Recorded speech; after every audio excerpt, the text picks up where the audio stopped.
He is Yeah. pragmatic. He's a realist.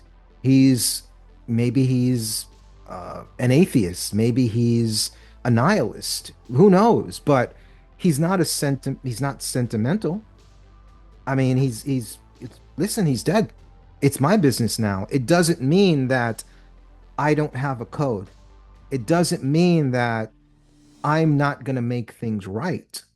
I don't have to be this 100% good guy or 100% bad guy. I can be my own man and I won't let circumstances dictate who I am. I'm going to stick to my code no matter what. And if my code makes you think that I'm an asshole, well, I don't give a shit, frankly. And if my code makes you think that I'm the greatest guy in the world, well, good. And then if my code makes you change your mind, well, fuck it. You deal with your own emotions. I'm sorry I broke your heart, but I'm not here for your feelings. And that's why I kind of like Bogart. Damn it. That's why I like Bogart almost, and I begrudgingly want to say it. Ah, a little bit more than Cagney. He's just so complex. Cagney, again, my heart is with Cagney as far as being my favorite actor, but he doesn't have that complexity. Cagney is just a ball of energy. Bogart is a complex ball of energy. He's like a Russian doll, where it's just like, well, you keep going and going and going, and there's more layers there, and the layers Yeah. won't stop, like a Russian nesting doll, you know? Yeah. I think we once talked about those two actors, and I don't remember what movie it was, but I think I said something like, Cagney, he's going to punch someone or he's going to slap someone, and that's what's going to happen. But with Bogart, you kind of don't know what he's going to do. He just seems like this brooding, menacing figure, and he's kind of capable of anything. You're just not sure, which I do really like. Yeah. I mean, he's one of the greatest of all time for a reason. And his portrayal of Sam Spade here, again, was an incredible archetype. And it was an incredible introduction to him as a lead character. And it was the start of something big. Yes, and it's worth noting that he was already 40 by the time he made this movie. And I think most people had written him off as a guy who was never going to be a leading man. He was always going to be a heavy or a bit player. He wasn't going to be a star. And, John Huston, I think, really saw something in him, saw something more in him. And I think it came from writing those two movies and seeing him work and also getting to know him and becoming kind of buddies with him. But I think he saw something, and he was right. He was right that Bogart brings something to the leading man that some of the other people don't have. They're just two dimensional. They're not interesting. They're good looking, maybe, but they're just not complex. And Bogart just has so much more going on. He's a much more interesting leading man. Absolutely. And there's a complex path to how Bogart landed this role. So Bogart at Warner Brothers, he was kind of on the lower end of their leading men. He was never the first choice for roles like this or for leading roles. You had James Cagney, who I mentioned before. You had Edward G. Robinson. You had who's that actor that turned down every part that made Bogart famous? He turned down virtually George Raft. George George Raft. Raft. George Raft, who turned down literally every great role that Bogart got. George Raft turned it down first. And there was also I think was it Paul Mooney that was at Yes. Warner Brothers? Paul Mooney. Yes. So Yeah. I think it was either Paul Mooney or is it Garfield? John Which one of Garfield. is one of them that was at Warner Brothers' big star? It was either Mooney or Garfield. It might have been Mooney.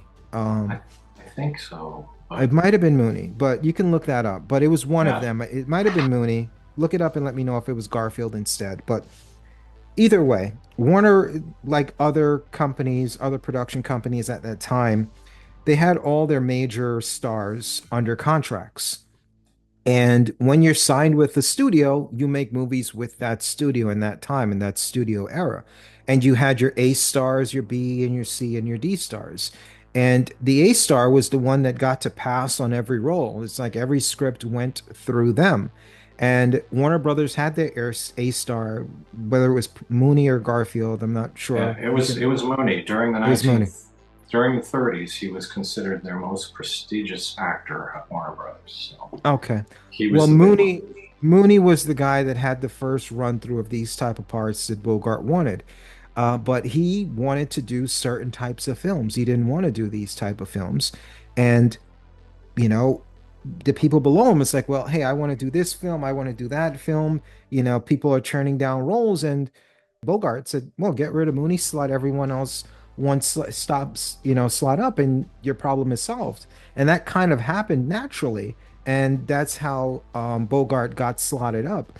Now, as far as Bogart getting this role, famously, it was turned down by, this is going to be a bit now. I'm going to forget his name on purpose to prove how stupid it was for him to turn down every role that Cagney got. Who's the guy that Yes. turned down this part again?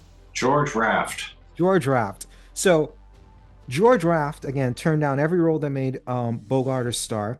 So what Warner's wanted to do is they wanted Henry Fonda to do a movie for their studio, but Fonda was signed with another studio. Well, that other studio wanted George Raft. Well, how do we get George Raft to do a film with that other studio?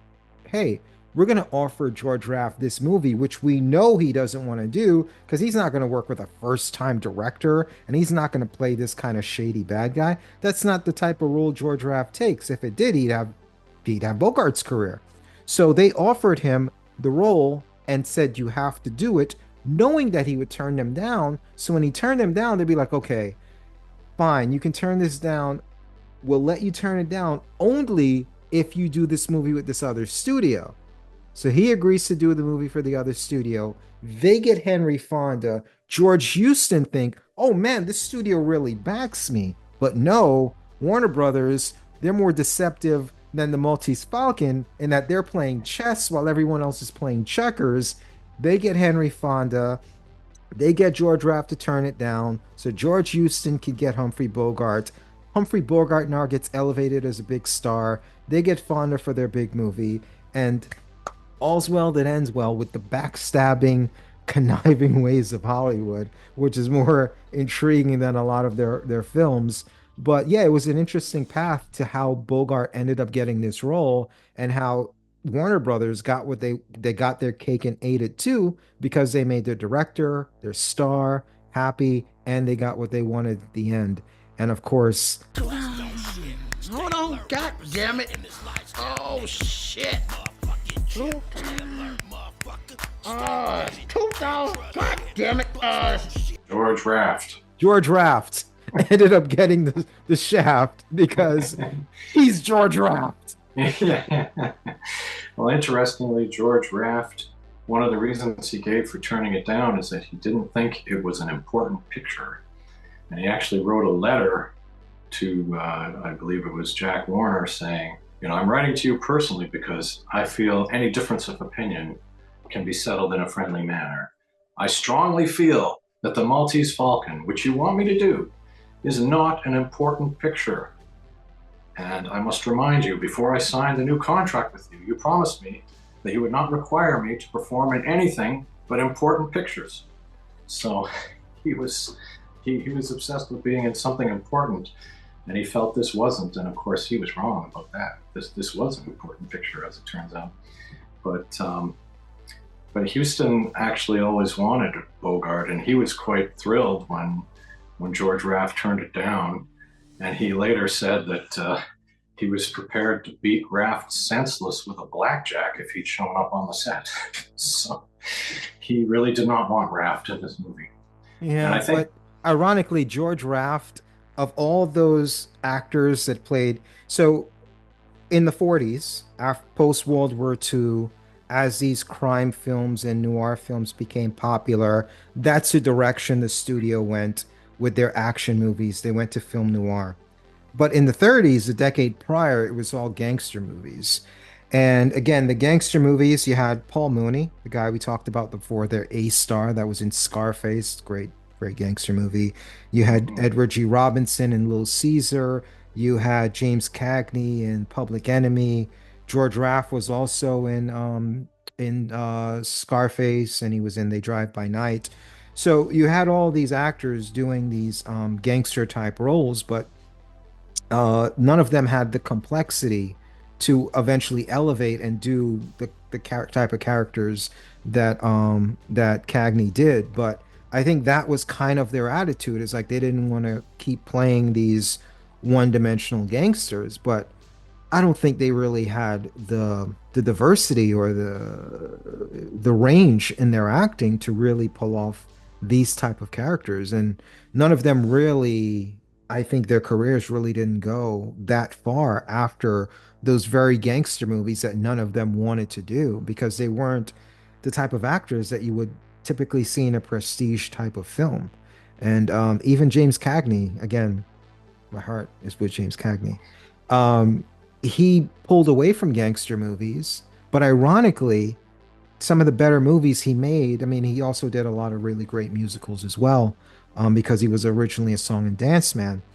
But aside from those musicals and the gangster movies, his biggest movies, even though he wanted to get away from the gangster movies in the 40s and 50s, were movies like was it Big Heat or Red Heat was the movie where White he's Heat. top of the world, White Heat. White Heat. White Heat. Yes. Yeah, his return to gangster movies, White Heat, was his biggest hit, Yes. post all those gangster movies. And it was a return to gangster movies. So as much as they ran from not wanting to do those type of movies, those were the type of movies that they were the most successful at. So, in terms of the leading lady of this movie, the character Bridget O'Shaughnessy, there were a lot of actresses who were considered for the part, including Ingrid Bergman, Joan Bennett, Geraldine Fitzgerald, Paulette Goddard, Janet Gaynor, Olivia de Havilland, and Loretta Young. And the one that the studio really wanted was Geraldine Fitzgerald, and they offered her the part, but she turned it down. And for a few reasons, she just wasn't interested in doing a low budget movie, especially a whodunit with a novice director and what she described as a B movie leading man, i.e., Humphrey Bogart.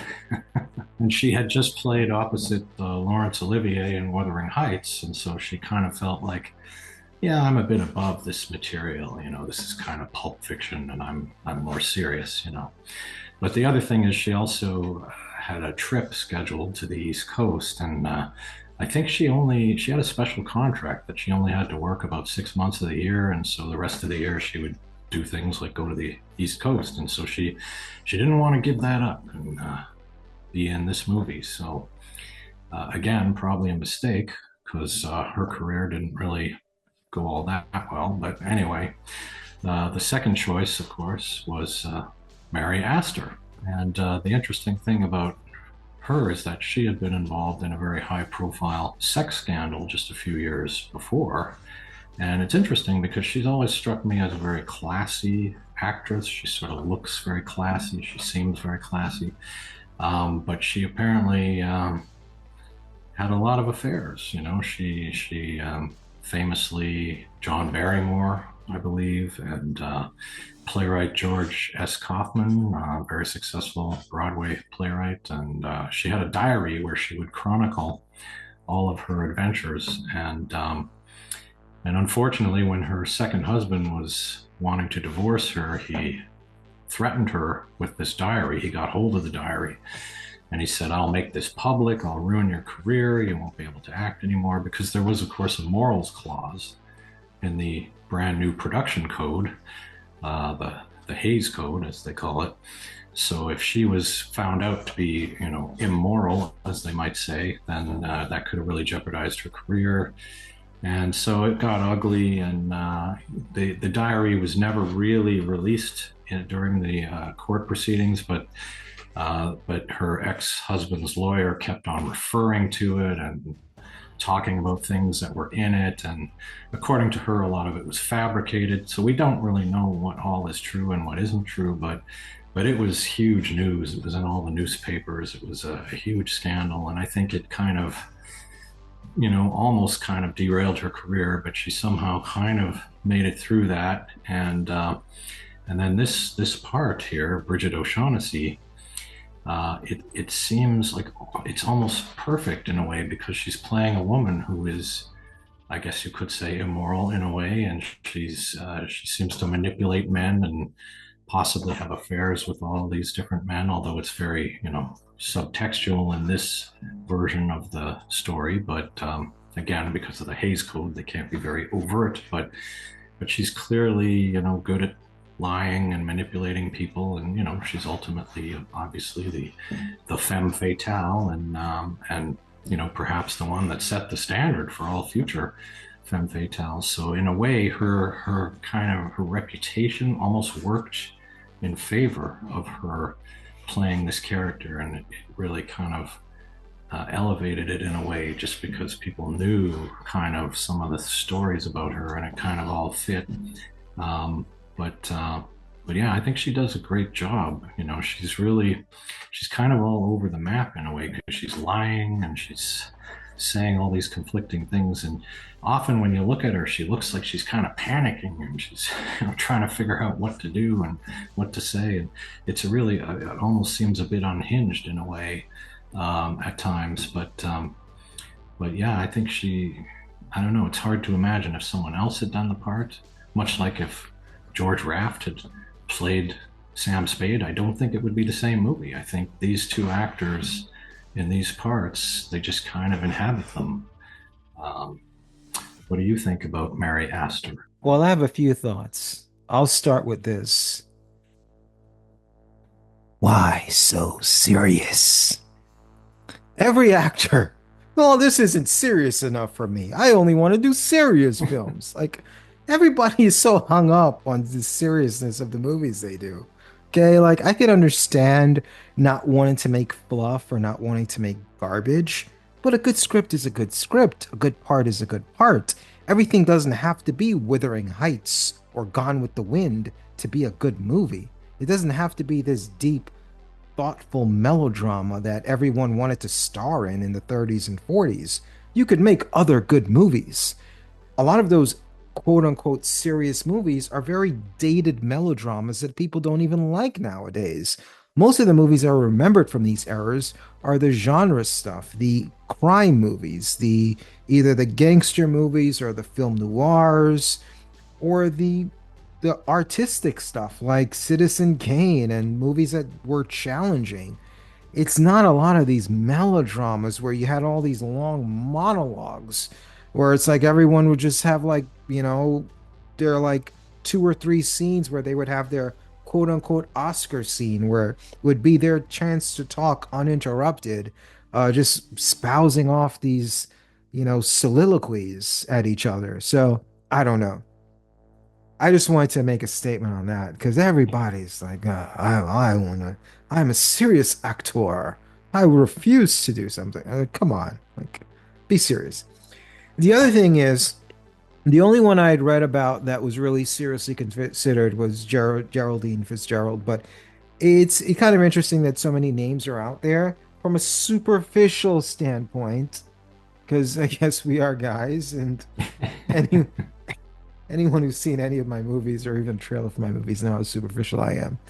From a superficial standpoint, the way the women in these eras were shot, the way they were flattened out, their makeup, the hair is always pinned down with these like bunches everywhere, and the dresses were very unflattering.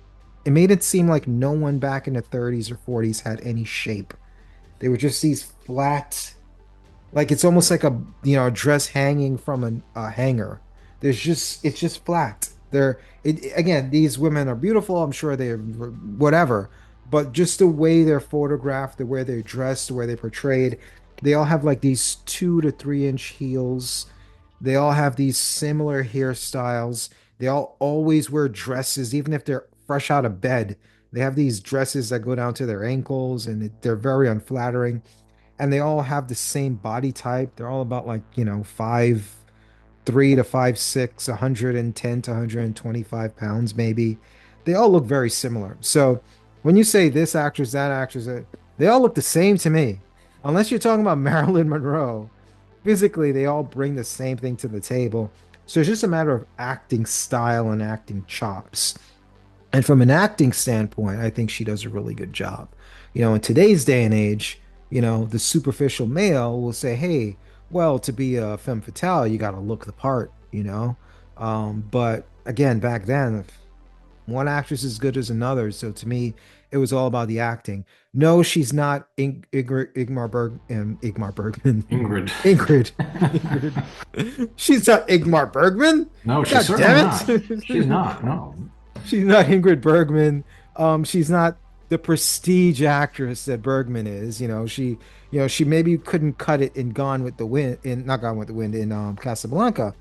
But I think she's perfect for this. I think she's perfect for this because you have to be charming, which she is.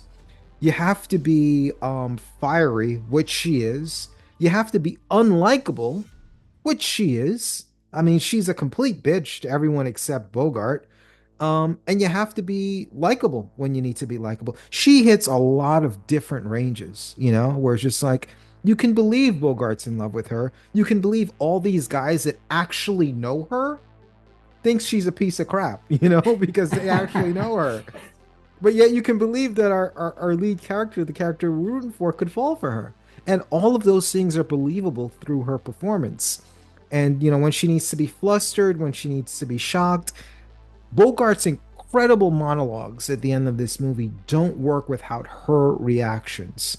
Her look of shock and surprise and just utter like disappointment in what Bogart tells her at the end of the movie doesn't work for Bogart if she's not playing off of him so perfectly well. She is incredible in this role. I'm never one to say anything is perfect. That's why I even said at the beginning of this that, hey, if they didn't do the Maltese Falcon, whatever John Huston would have picked, I'm sure would have been a successful movie if he had this cast, this producer, and this cinematographer, and etc. I'm sure it would have been a good movie. Yes, I think it would have been a good movie without Mary Astor, but Mary Astor really brings a lot to the table. She elevates this movie. She is maybe not as important as Bogart, but she's as important as Huston, but she's about as important as anyone else aside from those two in this movie's success. She's brilliant. She's the perfect archetype, the perfect first person to be the first femme fatale. She's amazing. Her performance was great. More superlatives, more praise. I can keep heaping, but I think my Yes, point is made. The it last thing is. I'll add before I let you continue is I heard this great quote from Mary Astor that I just think is brilliant. Makes me like her even more. Mary Astor once said, "There are 5 stages to an actor. Who's Mary Astor? Get me Mary Astor. Get me a Mary Astor type. Get me a young Mary Astor. Who's Mary Astor?" And it's so true. It is Yes. so true. Especially, it's for an actor, period, but it's mainly for an actress as well, because their Yeah. lifespan is so much shorter than an actor, like Yeah. a male actor, I should say. Yes. Yeah. And that's brilliant. That shows a lot of insight there. And unlike And Geraldine. self-awareness as Oh well. yeah. Oh yeah.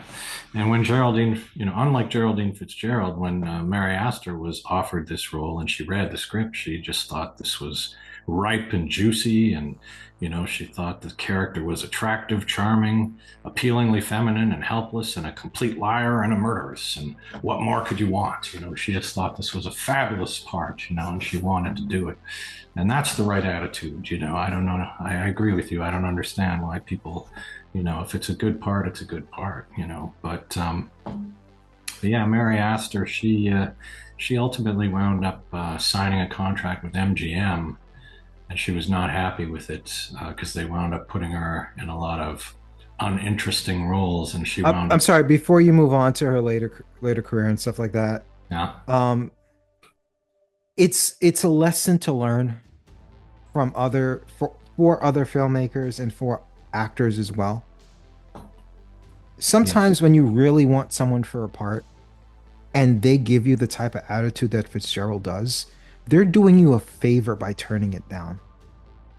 Because if they don't see how much that role has to offer, A, or B, even if the role doesn't have a lot to offer, not every role is going to be this juicy.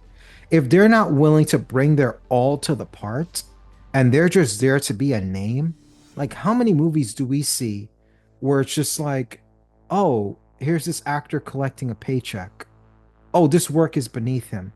As a filmmaker, that pisses me off to no end because every time someone looks at a bad movie, the filmmaker is always to blame.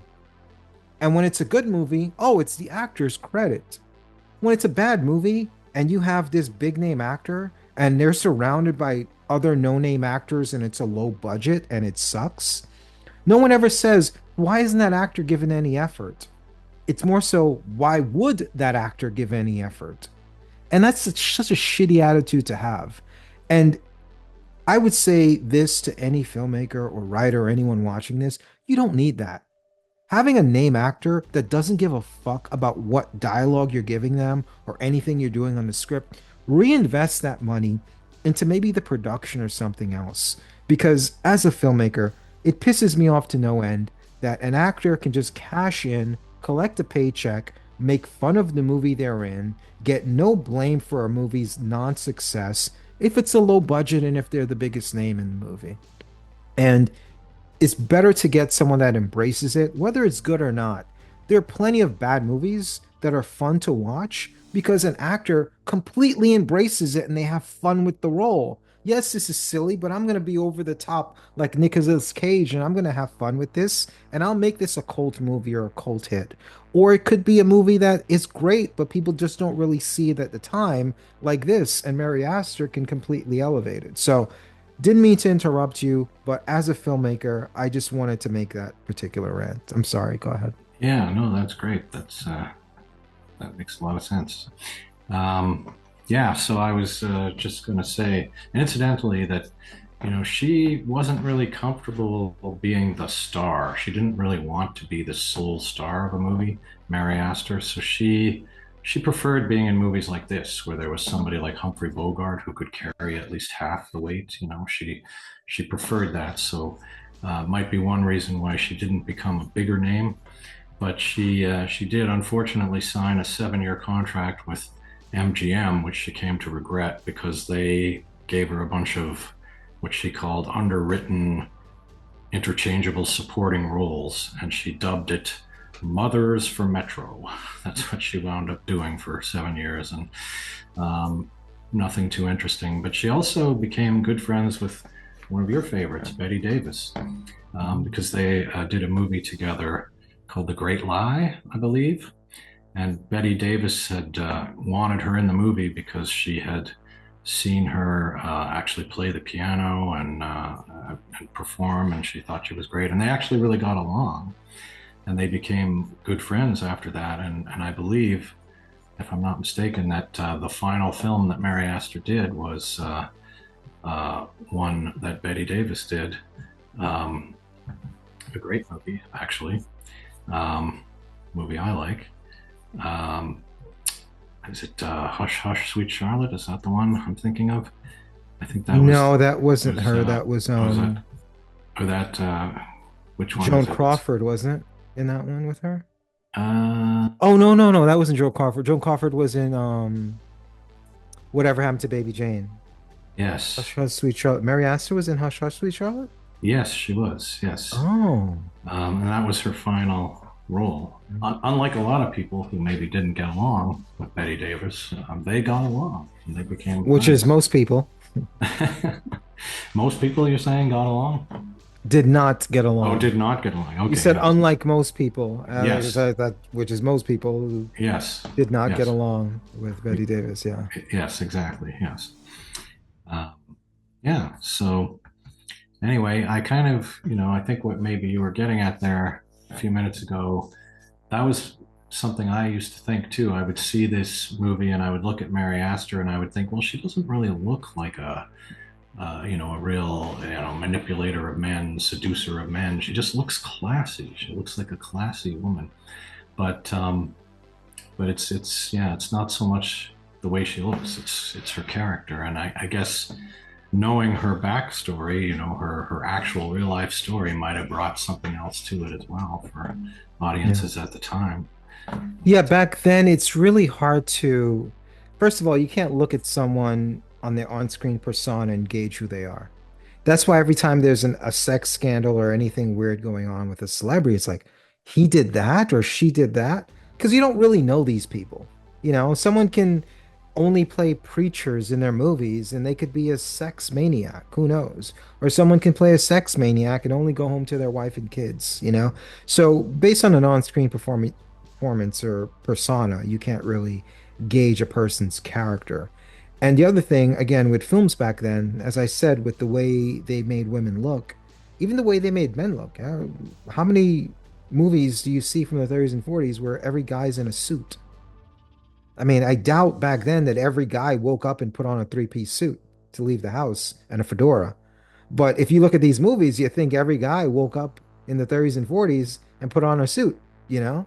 You don't really see guys in jeans and t-shirts in movies. So, everyone kind of had this similar look on the screen. So it's hard to say, oh, based on, this guy, he looks like a classy guy. He's always wearing a suit. You don't really know. It's like, Mhm. these women, they're always wearing dresses and hats and their hair is all pinned up. You don't really know anything about the way they actually look or act or who they are off screen. And again, especially back then, because A, it's such a long time ago. There's no way of knowing. And then B, everyone looks similar on screen. Yeah, but on the other hand, if you see an actress like Jean Harlow or maybe even Mae West, you know right away, oh yeah, that's a man killer. That's somebody who's seducing men, and she's a bad girl. She's, you kind of get it right away. Whereas with Mary Astor, she just seemed like she could be the girl next door to me. But I gather that a lot of people thought she was very beautiful, and I think she did enter beauty contests as a young woman, and Who that was was the kind of who was the actress that's the lead in Gone with the Wind that was married uh, to Olivier? Laurence Vivian Lee. Vivian Lee. Yeah, Vivian Lee and Laurence Olivier. Do they seem classy to you? Sir Laurence Olivier, one they of the do. greatest actors of all time, the great Yes, Shakespearean, the guy they who does do. serious movies. They Yes. were supposedly sex fiends. Olivier was a bisexual guy into getting made love to by men while women watched.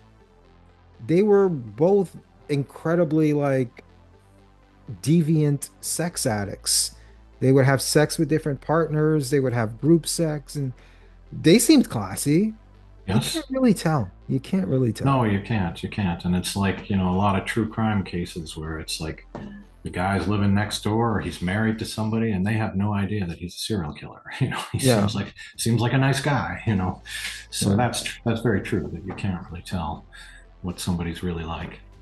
And But even the two actresses that you brought up, a lot of that persona is one, it was really overdone on screen to the point where it's just comedy. And then two, it was part of their persona off the screen. It's yes. like, well, Humphrey, like James Cagney's a tough guy.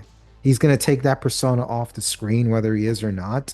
Whether someone's gonna be scared of 5'2" James Cagney walking up to them or not, who knows? But Warner Brothers sold you that he's a tough guy and he's gonna whoop your ass. Even if he walks up to you and you gotta look down to see him. They sold him as a tough guy that's gonna whoop anyone's butt? Yeah. So, I mean, Mae West, I guess she was sexy, but she just looked like a pudgy middle-aged woman saying Yes. weird lines that I don't know who would fall for. But they made you think that she was the thing, the sexiest woman on the world, and every guy wanted her, and she could get every man she wanted. Even when I think she was in like her 80s, Oh, and they yes. put Vaseline on the screen to soften her look. What movie Yeah. was that in when she was like a senior citizen? Oh, well, there was a couple that she did later in life. There was one particular one where I think she was like in Yeah, her 80s, and you couldn't yes, even see the movie properly because they used an old technique back then where they would put Vaseline on the screen to soften up a woman's face and wrinkles and things like that. So you really couldn't see. And she was with men who could be like her grandsons, and they were trying to seduce her, and yeah. it was S- cringy and awkward. Sextet, I think, might be the one you're thinking of. I wouldn't Sextet. know. I wouldn't know the name, but it Timothy was bad. Dalton, a young Timothy Dalton, I think, is her husband or her fiance in that movie. He would Mhm. go on to be James Bond many years later, so he was Mhm. quite young at that point. Yeah. But yeah, she kept up her act for her entire life. But part of what she brought to it was that they say she kidded sex. You know, she was somebody who was openly poking fun at sex, and that was kind of something no one had seen prior to Mhm. that. And she had huge Broadway hits doing that. So, anyway, she was about 40 when she finally made it too. So, yeah, I mean, sometimes it's just all a persona and you yeah, play into it to, have that image, but it's whatever. yes, yeah. And you're right. Confidence is a big part of it. People who are confident can really sell that. Yeah. Yeah, definitely. We should probably say a few words about Sidney Greenstreet, who plays Casper Gutman, or the Fat Man in this movie. And I always thought that, Real subtle. Call the yeah, fat man Gutman. well, yes, and that's what I was going to say. That I always thought that that was just like, oh, we'll call him Gutman, but apparently in German that is a name and it means good man. So it's not meant to be commenting on his size. It's meant to be ironic that they're calling him a good man when he's actually really a very bad man. He's a criminal. So I found that very interesting. But Sidney Greenstreet, he was over 60 when he appeared in this movie. And this was actually the first movie that he ever appeared in. He was a theater actor, he had lots of experience in theater. And someone had recommended him, and John Huston thought he would be a great choice. But he was terrified, you know, because he'd never been in front of a camera before. And apparently, when he was doing his first scene, he turned to Mary Astor and he basically said, "Please hold my hand. Please tell me I'm not going to make a fool of myself here," because he was just so worried that he wasn't going to make that transition from theater to film. And not everybody does, and not everybody can, but he really does. And I think his performance here is astounding. And he actually does go on to win, or not win, get nominated for an Academy Award for this performance. So he passed with flying colors, and I mean he went on to do many other films, and yeah, it's very interesting. Not until he was over 60 did he become a bit of a film, maybe not a star, but a very successful character actor in Hollywood. Yeah. And he's the prototypical final level bad guy in that you meet a few henchmen and a few other bad guys until you meet the main boss. And he's the one that has the long speeches and explains everything. And when he could kill the hero, he just knocks him out or wounds him, so the hero could come back in the third act and defeat him. So Yes, he does play into the prototype of the final boss type of character. And yes, yeah, we see plenty of people play a Sidney Greenstreet in the future, where it's yes. like, all right, here comes this large, heavy set presence. And ironically, what most people don't know that I'm actually going to reveal, I don't think you know this either. A young, because this came out the same year as his first film, his first feature film, Orson Welles came out with Citizen Kane this same year. When Orson Welles saw this movie, he was like, you know what? This Sidney Greenstreet guy, being this big, massive, fat villain type guy, over the next 20 or so years, I'm going to put on a bunch of weight and I'm going to end up playing a Sidney Greenstreet type character later on in my career. And it was actually inspired by this. And yeah, that's how we got things like what's that movie where Charlton Heston played the Mexican? Touch of Uh, Evil. That's how we got Touch of Evil and Yeah. that iconic villainous performance by Orson Welles. He saw this movie. Wow. You're Yeah. right. I've never heard that story. Yeah. That's This is an exclusive. yeah, Exclusive. that's remarkable. But yeah, it's interesting. You brought up Citizen Kane the same year, and both this movie, The Maltese Falcon, and Citizen Kane, they were both nominated for Best Picture at the Academy Awards, but famously, neither of them won. It was How Green Was My Valley that won, which many people laugh about because it's not really remembered as well as these two are. It's a good movie, you know. It's John Ford, I believe, made that movie. It's good, but it's not the real classic the way these two are. So that's kind of interesting. Yeah. I mean, they were never going to give it to Orson Welles anyway. Even when I saw some behind the scenes stuff talking about this movie, even the people behind this movie didn't give any credit to Citizen Kane. They were like, oh, yeah, we came up with all these cutting edge things. Like, people are going to say Citizen Kane was cutting edge, but no, we started to make our movie before Citizen Kane. We're the real cutting edge. It just kills me.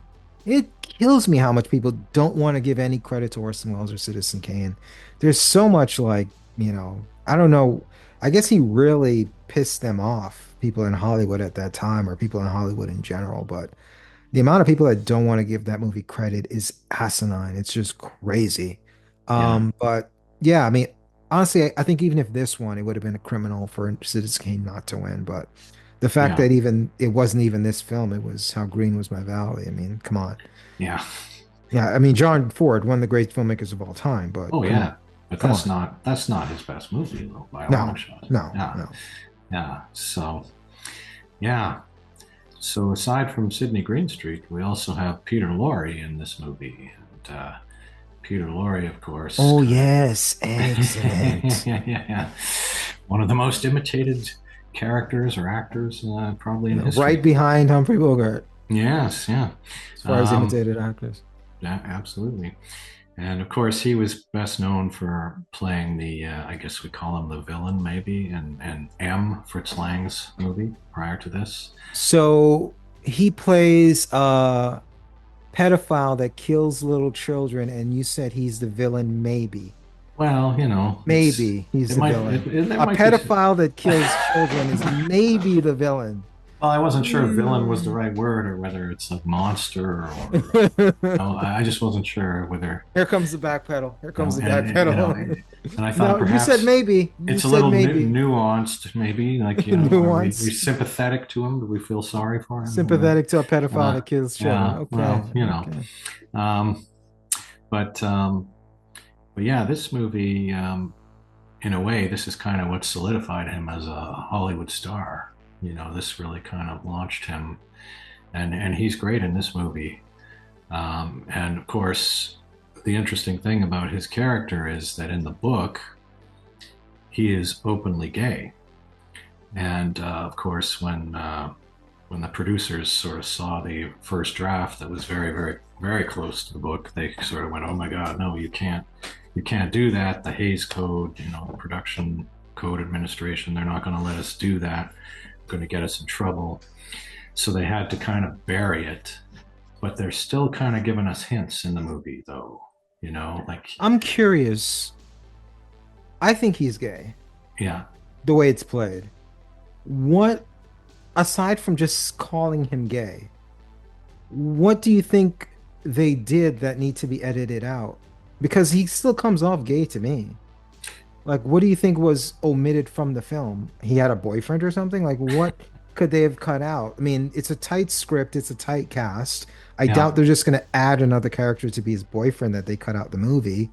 I doubt they would just say, "Oh, by the way, I'm gay." Like, what did they cut out of the movie, you think? Well, that's a good question. I think, you know, he was openly gay, so I think he just, you know, just kind of admitted it. And I But think the very, what do you mean, like, admit? Like, well, he just it's didn't. like oh my God, like I jerk off in the bathroom. What else can I admit? I'm an alcoholic.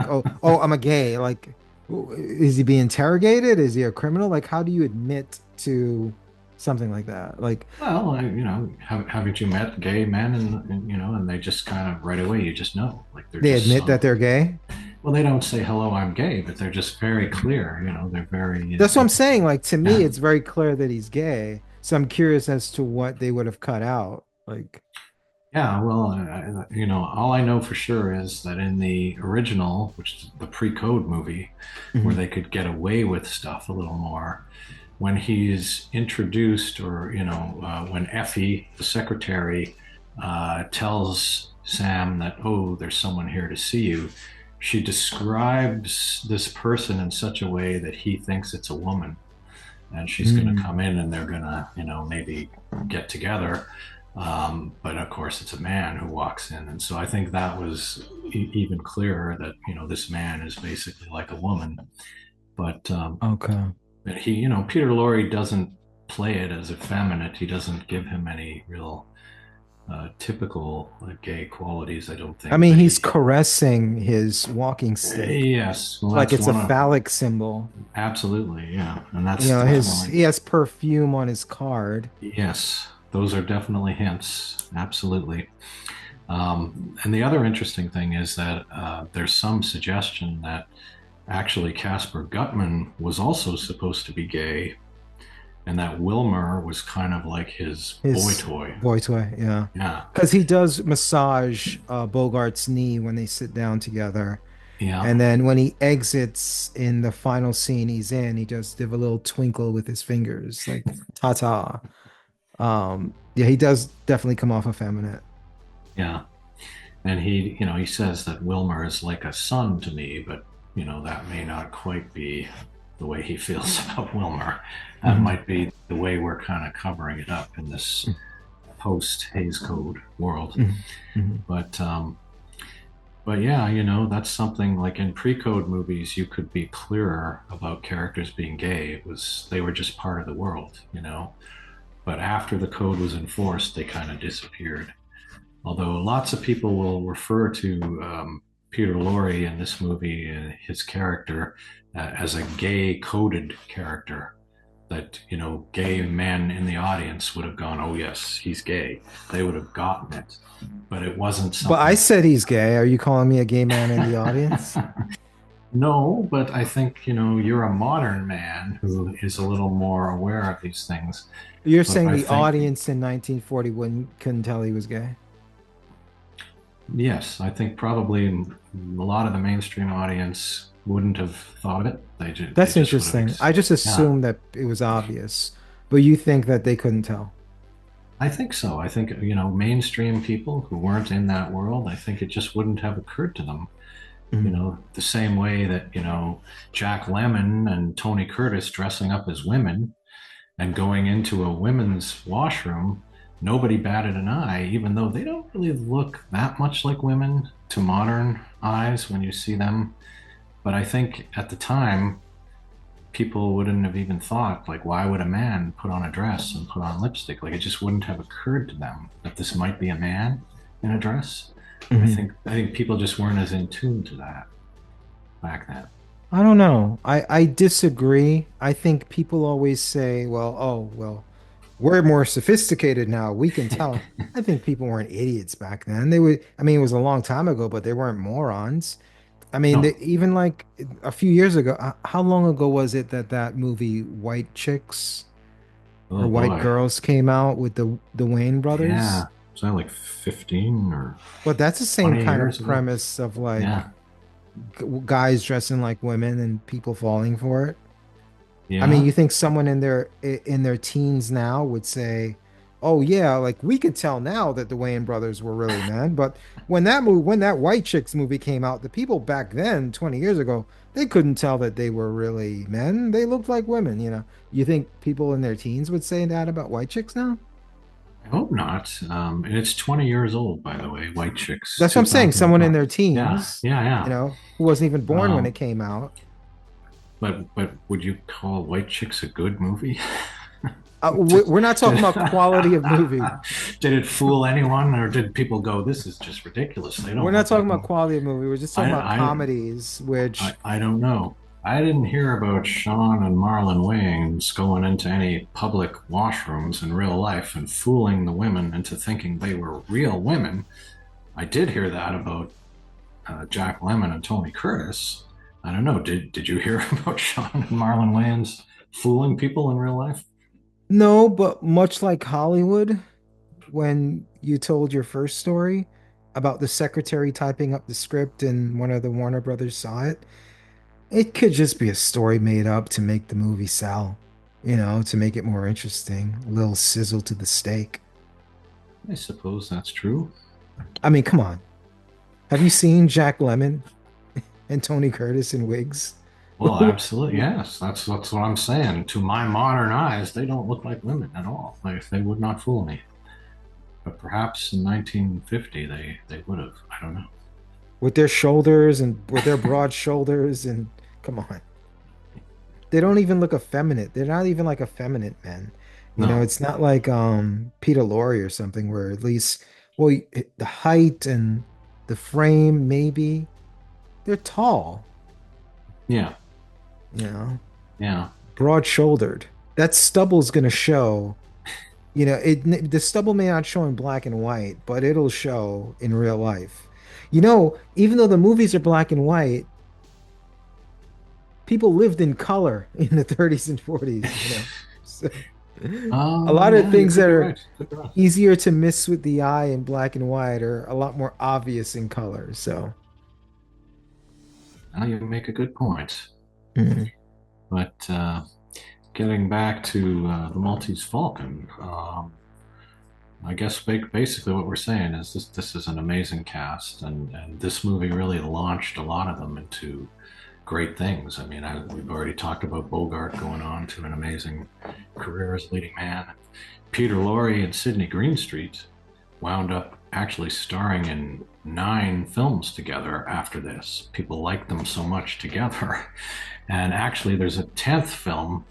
If you count This Is Our Life in 1942, they have uncredited extra parts. They're sitting at a table, I guess just as some inside joke or something. But so they were in 10 movies together. And of course, there was a lot of crossover between all of those guys. Bogart was in a few movies with them, and John Huston made more movies with them, and so it was like this beginning of this very interesting web of actors and directors, or a director, making movies over the next number of years.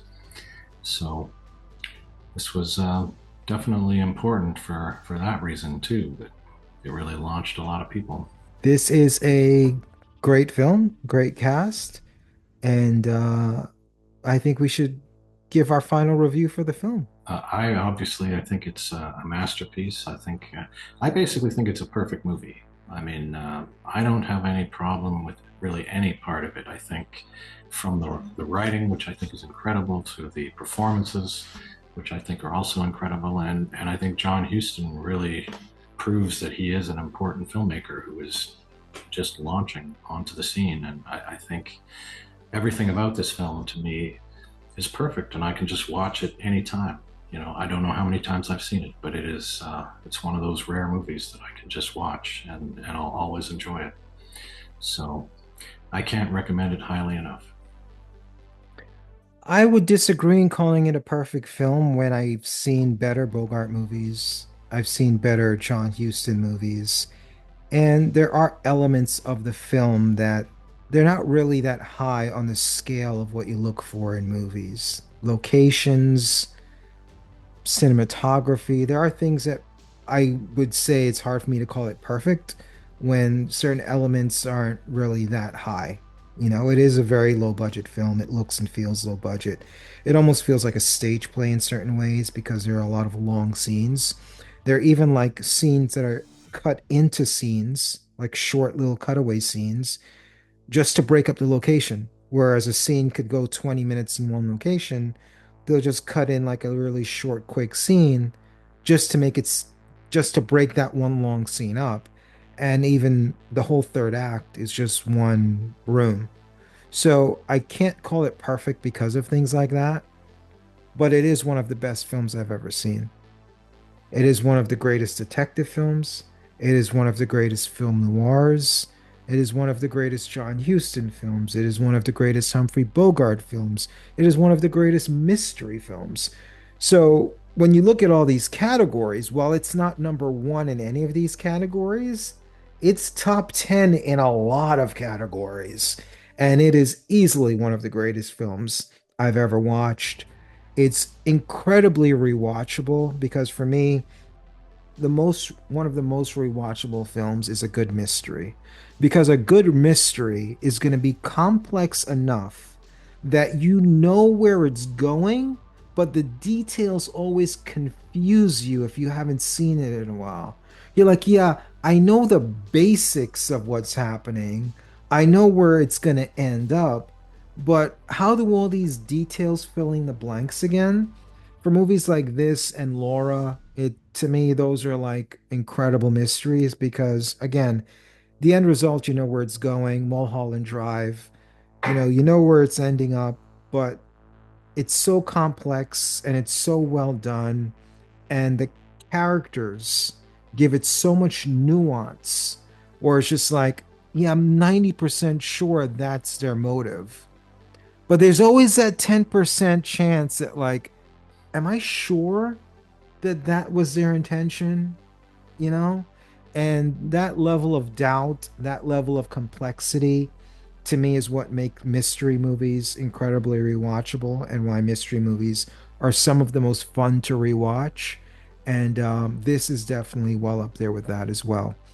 And then when you throw in the historical significance of launching film noirs, launching the careers of an important filmmaker and an important director. Um, I'm sorry, I said filmmaker and director, same thing. Filmmaker and actor. Yes, yes. So, yeah, for things like that, and even for character actors, like, yeah, the history of cinema may not, you know, Sidney Greenstreet may be a footnote of a footnote on the history of cinema, but he was he's still there, and this launched his career, and yeah, there's just a lot to like about the movie.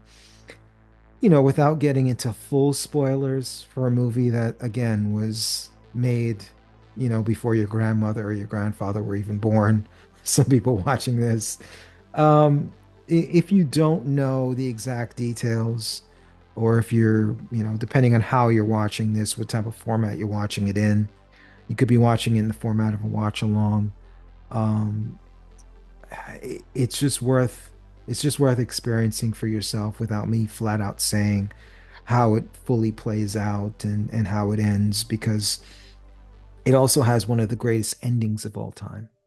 My favorite filmmaker of all time is Stanley Kubrick, and what makes Kubrick one of the best defining attributes of a Kubrick film is it always ends on a crescendo. It's like, yeah, this is the only way this movie could end. The only way 2001 A Space Odyssey could end with is with a fucking space baby, that turns into like, the evolution of man, like Superman born, and spoiler for that movie. But yeah, this movie ends with the perfect ending for this movie.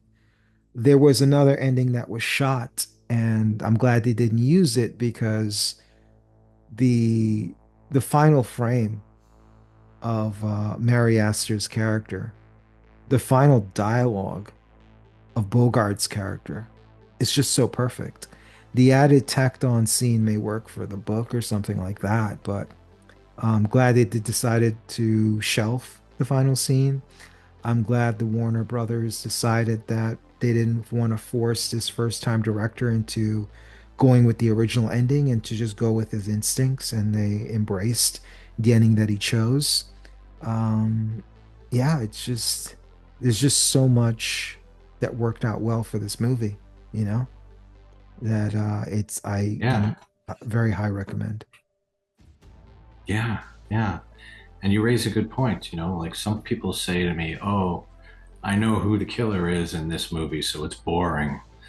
And I think to myself, no, it's, I know who the killer is in this movie, and I've watched it a dozen or 2 dozen times. And I think one of the things that John Huston talked about is that he got a piece of advice from one of the producers, and that was treat every scene as if it's the most important scene in the movie. And I think that that's good advice. And he thought it was the best advice he'd ever gotten. And I think that's what makes these movies work, is that it's not all about the big ending, the big reveal. It's about everything along the way, all the interesting scenes, the interesting moments. Every scene is good, and you just want to watch all these scenes. And it doesn't matter if you know how it's going to end. It's still a great movie and it's still entertaining. And oddly enough, that was one of the few places where this movie departs from the book, is not including the final scene. And I agree with you. I think they did not need it, and that was a good choice. So, yeah, I think this is something that we talked about, or at least I've brought up before, because I think everyone, not just you and I, everyone watches or experiences things through their own lens. And for me, I always watch a film from a filmmaker's perspective. Like before I decided I wanted to make films, I mainly watched a lot of TV shows, Twilight Zone, things like that, Simpsons. But when I became like when I decided I really wanted to make movies and I really started examining films, I started examining it from a filmmaker's perspective. And I think a lot of times you watch it from a writer's perspective. I think that's why you call this perfect and why All About Eve is your favorite movie, because both the weaknesses of these two incredibly great films are things that wouldn't bother someone coming from a writer's perspective. Lack of locations and things like that, the stage play feel of it and your pass with the stage. But one thing that I emphasize a lot is there are different styles of making movies that can make movies completely different, and there's no right or wrong way of doing something. Just like we talked about All About Eve, you know what, that particular filmmaker, what's his name again? Mankiewicz. Mankiewicz, he hated movement of the camera. You can't move the camera. Focus on the actors. And then you have when we did Solaris, Tarkovsky had a completely different view of making movies, but they both make great movies, but their movies are incredibly different. Um, and I think there's a similar thing to this in that you're saying where Houston took the advice of make every scene important. And I think that works when you shoot a movie in the way this movie is shot, where there's not a lot of locations and it's just about performing the scenes well. It's not about dealing with elements. You're in a studio, it's a controlled environment. You're not dealing with variables, you're dealing with absolutes. You're not going to be rained out. Weather is not going to affect your shoot. The sunlight is not going to affect, when you can shoot, when you can't shoot, when you have to stop shooting, traffic, you know, pedestrians. It's completely controlled environment. No variables. Stuntmen, anything like that. It's just all talking and dialogue, and it's just about getting the actors to get the timing right. So for a movie like this, or All About Eve, every scene can be the most important scene in a movie. But when you're a filmmaker like Kubrick or a filmmaker like Tarkovsky, which are both very different filmmakers, or even Orson Welles, again, three very different filmmakers, but they have other elements that can be variables to the way they make movies. So they can't afford to make every scene the important scene. And I think it was Howard Hawks that said to make a great movie, make every scene has to be average to good, and you need about five great scenes. Just no bad scenes. Don't have bad scenes. Just make sure every scene is average to good and have five great scenes and you're good. And I think Kubrick's philosophy was more so your movie is going to be made or broken based on how you allocate your time. You have X amount of days to make this movie. You can't spend the same amount of time on every scene.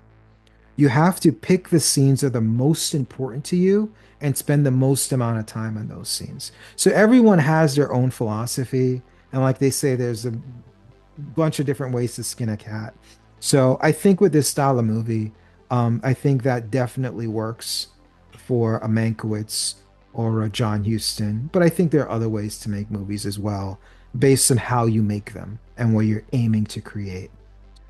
So yeah, I think this style of making movies definitely work for this movie in particular. Maybe for others, not so much, but for this movie in particular, I think that's the perfect approach to have for it. Yeah, and I've heard that other advice too, and I think that's very good advice, especially on a budget, and limited time. It's like pick the scenes that you think are the most important and really put time into those, and then some of the other scenes aren't as important, so you don't have to spend as long on them. And I think that does make perfect sense. Yeah, why Interesting. spend a day of an exposition scene that's just trying to get information across? And then you're going to spend a full day on that and then a full day on the climax scene. Why Yeah, not just get that exposition scene done in a half a day or a quarter day so you can double up your time on the critical scene, you know? yeah, yeah, for sure. And interestingly, John Huston apparently shot this film in order, in chronological order. It's a very rare thing to do, but it's almost like a play in that way, where they start with the first scene and then they do the second scene. And it's sort of helpful, I guess, to the actors because they always know, okay, this is what I've done and this is what I'm doing next. It's hard when you jump around and have to remember, okay, well, when does this scene take place? So it was an interesting choice that he made, and it might add to that feel a little bit. Um, And but again, it's you can only do that approach with certain movies. If you yeah, had to go like Istanbul for this scene and France for this scene, it's like, all right, we're going to France, we're going to shoot this scene. Okay, we're done with that scene. We're not shooting any of the France scenes because the next scenes are in New York, and then we're going to come back to France. And then we're yeah, going to you can't, obviously no, no, when you're doing something like this where it's just one studio set to another studio set, you can do it chronologically. And it does help the actors, especially if it's a mysterious movie that gets them confused. But if you have like different locations, you can't be bouncing around back and forth yeah, because you want to shoot it chronologically. no, totally. And apparently they were ahead of schedule and they often had time to kill and they would hang out at the golf club or somewhere and people thought they were kind of crazy because they weren't using their time, but they were, they John Huston had everything under control and he planned it all out very meticulously and it went off pretty smoothly, I guess. So uh, that's kind of cool. Yeah. But, I would say the biggest flaw of this movie, honestly, is that it wasn't serious enough. mm, Yeah, I mean, if it were just a little bit more serious, I mean, you could have had maybe, oh yeah, you could have had George Raft in it. you could have had a George Raft in it Yes, or Geraldine Fitzgerald, that's right. That's right. if it was just a little bit more serious. Well, if it was a period piece where they were in costumes, French costumes from the 1600s or something, that would have been more serious, I think. Yeah, yeah. A little bit more Vaseline on the Yeah. screen. Yes. Any trivia to wrap us up or no? Yeah, well, I do have some trivia, and I mean, I could almost turn this into trivia as well. Humphrey Bogart and John Huston, they wound up collaborating a number of times over the years. Do you know how many times they did? And do you know what those films are? Beat the Devil, which is the first movie I've seen with them together, and one of their worst movies. The last, Um, yeah, oh, it was the last one. it was Okay. the last one, yeah. I know it lost them both a lot of money because they financed it together or something like that. Yeah, Beat the Devil, The Treasure of the Sierra Madre. yes, Um, this one obviously makes three. yes, Jeez, I know Bogart made hundreds of movies. How yes. many would he have made with John Huston? Um, Huston didn't direct The African Queen, did he? Yes, he did. Oh, The African Yes, Queen. yes. Um, Jeez, I know it's more than four. Yes, it is. Yes, indeed.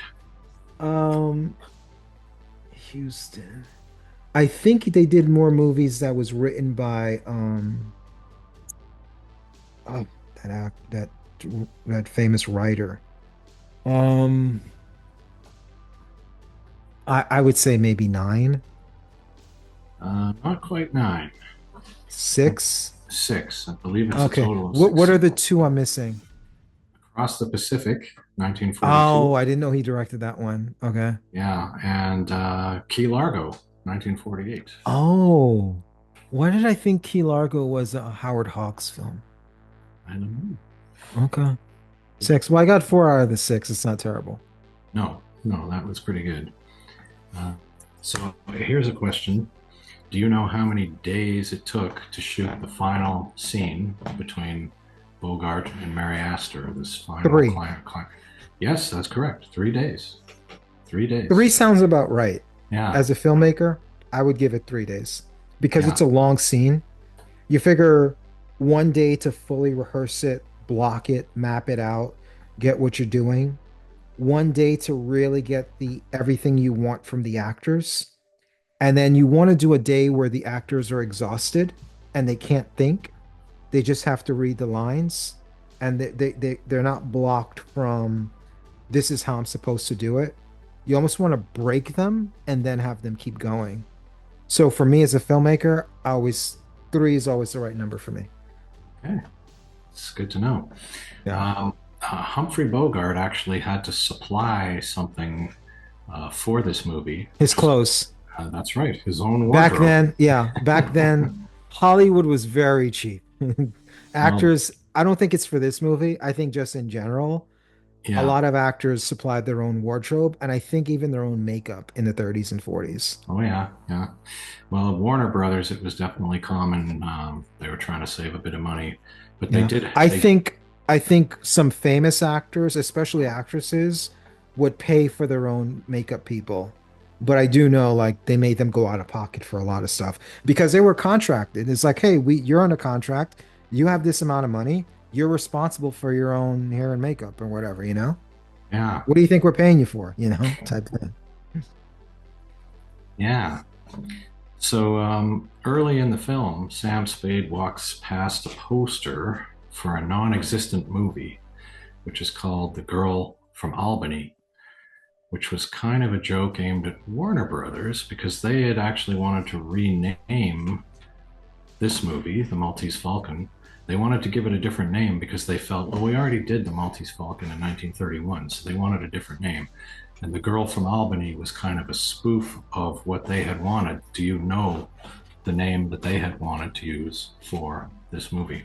Is it similar to the girl from Albany or no? It is similar. The girl from San Francisco? Well, close, close. It's actually The the girl from is it the girl from is am I no. wrong? Okay. You got the gender wrong there. Oh, the man from San Francisco? Close, close, but it's actually the gent from Frisco. What a fucking awful name. Yeah, thank God they didn't go with that. The gent Jesus from Christ. Frisco. What a terrible name. Yeah, so thankfully they did not do that. The gent from Um, Frisco. God.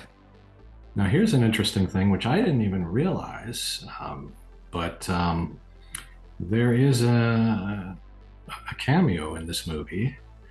Mm. Um, Oh, Captain I saw it. I Jacoby. saw it. It was Houston's father. What the hell is Yes, John Houston's father? Walter Walter Houston? Walter Houston. Yes. Yeah. So I'm a I big didn't. Walter Houston fan. I think he was in a movie. Was it was that movie with Gary Cooper? I think he was in a movie with that was really good. Yeah. And I know he was in a movie, The Treasure of Sierra Madre. He was great in that. But I Yes. do know he liked putting his father in his movies. I think there was a movie with Gary Cooper, a Western. I know Gary Cooper made this really good Western with an older actor, and the older actor stole the whole movie from him. I think it was Walter Houston that stole the movie from him. Okay. Um, but yeah, Walter Houston was pretty good. He didn't really play a ton of memorable characters when he was young, but definitely Travis Mudry was incredible in that movie. And Yes. yeah, I did see his face when he fell down on the couch in that Okay. scene. Yeah, I did not notice that, but that's pretty cool. Yeah. Um, yeah. Now Elijah Cook Jr., who plays Wilmer, um, uh, he was supposed to be quite young. They claimed he's quite young in this movie. You know, They he's kept just, calling him kid. yeah, but he's actually not as young as he's reputed to be. Do you know how old he was when he made this film? Oh, they called him kids. I'm assuming he was supposed to be in his early 20s, late Yeah, teens. he was supposed to be 20, apparently, roughly 20. Yeah, Mm. Um, Geez, could he be in his 30s? Could he be 30? he was over 30, in fact. Really? He looks pretty Yeah, good for 32, higher, 34. higher, No way. yeah, 36? higher. There's no way he was older than 36? He was. 38?